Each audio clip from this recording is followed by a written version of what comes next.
பக்கத்து விட்டு பசுமாடு கண்ணு ஓட்டுருங்கல்ல, பெரியார் தான் காரணம்.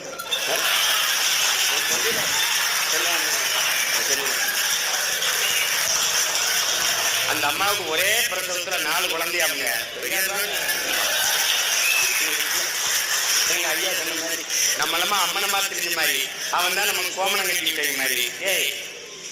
இவர் உட்கார்ந்து இருக்கும் போது, ஐயா ராமசாமிங்கிற பெரியார் உட்கார்ந்து இருக்கும் போது பக்கத்துல பேரறிஞர்னு ஒரு அண்ணா இருந்தா 2 எம்ஏ படிச்சிருந்தாப்புல, அன்பழகன், நெடுஞ்செழியன், முதுகலை படித்து விட்ட ஆகச் சிறந்த அறிஞர்கள் உட்கார்ந்து இருந்தாங்க பக்கத்துல. அவர்களை யார் படிக்க வச்சது? யார் படிக்க வச்சது? இன்னைக்கு உலகத்திலே ஆங்கில சொல்றான். அவன் 3 துறைகளில் முனைவர் பட்டம் பெற்று நோபல் பரிசு பெற்றதான மிகப்பெரிய மேதை. அவன் சொல்றான், நான் வாழ்நாள்ல எவ்வளவோ புத்தகங்களை படிச்சிருக்கேன், ஆனா இந்த மாதிரி மனித வாழ்க்கைக்கு நன்னெறி சொன்ன ஒரு நூலை நான் படிச்சதே